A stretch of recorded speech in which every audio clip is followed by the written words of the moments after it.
Soucieux du moindre détail, il scrute tous les dossiers. Pour lui, l'actualité n'a aucun secret. Alexandre Dubé. Fabien Major est planificateur financier. On aura le plaisir d'ailleurs de le retrouver avec Richard Martineau aux alentours de 17h05 à tous les jours. Salut Fabien. Salut. Alors, qu'est-ce que tu as retenu de la dernière journée sur les marchés financiers d'abord?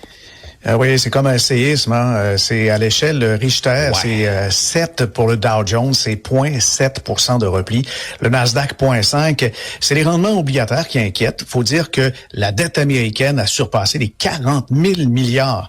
Ça, c'est l'équivalent de 11 millions de dollars qu'on donne à chaque ménage québécois. Il y en a 3,5 millions pour vous donner l'ampleur de la fortune que ça représente. Alors, Walmart a aussi chuté. Le secteur de la consommation, ça, c'est quand même un baromètre parce que si Walmart chute, ça veut dire que les gens dépensent moins, des fois pour des trucs de première nécessité. Et c'est un signal très préoccupant sur la confiance des ménages américains qui maintenant, à cause du prix élevé de l'essence, sont obligés de faire des choix et ça va même à l'épicerie. Et le TSX a été en légère baisse. C'est surtout le secteur financier qui a été plombé hier. Alors, c'est un repli de 36 points hier. Alors, aide-nous un peu à comprendre aussi ce qui se passe avec le marché des obligations américaines. Oui, là-dessus, c'est comme un ami qui te doit de l'argent, Alexandre. Alors, il te doit beaucoup d'argent. Il serait pas mon ami. Il a émis des petits certificats. Il a émis des petits certificats de papier. Et ça, ces documents-là, ce sont des obligations de te rembourser. C'est un peu des reconnaissances de dette. Et puis, on peut les revendre. Et si les gens s'échangent cette dette-là, il y a un prix, il y a une offre, il y a une demande. Et le gouvernement devant maintenant 40 000 milliards de dollars, c'est un chiffre tellement énorme que là, bien sûr, ça commence à inquiéter. Et c'est un problème vraiment pour tout le monde, là. Puis, je vais te donner un autre exemple. Quand les prêteurs s'inquiètent, ils demandent un bonus plus gros pour accepter de prêter. Okay. C'est comme quand tu demandes plus cher pour prêter ta plus belle montre à quelqu'un qui a des tatous tribaux et la réputation de faire des fling-flang en bateau. Ah, ça me dit rien. Alors, ça te dit rien? Bon. Attention, il se met un bonus plus gros. Tu veux donc des intérêts plus élevés, une prime de risque.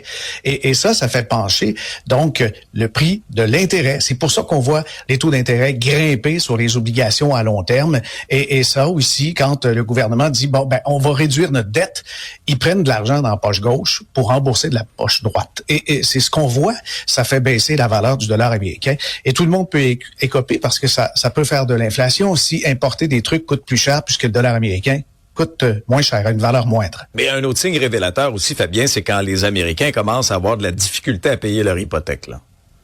Ah oui, vraiment. Et puis là-dessus, on le voit puisque les recherches Google Help with Mortgage, ça atteint le plus haut niveau jamais enregistré depuis 2009.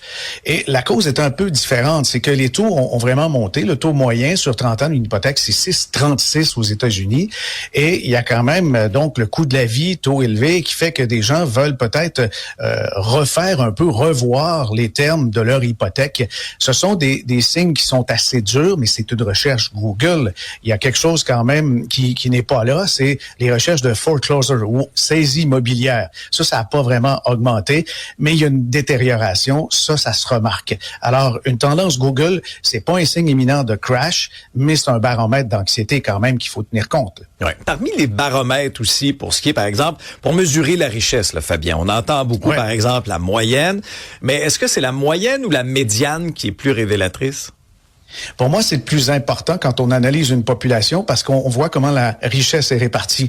Si, par exemple, on regarde quelle est la richesse moyenne par Américain, on est à peu près à 700 000.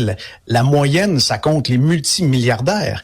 Mais si on est dans la médiane, c'est le chiffre du centre. Alors là, les États-Unis, c'est une méchante drop parce qu'ils sont passés du 26e rang plus bas maintenant au 28e. C'est hallucinant de voir la différence en ce qui concerne la moyenne et la médiane. Les Américains, en médiane, valeur médiane, c'est 69 000 $ plutôt que 700 000, la médiane.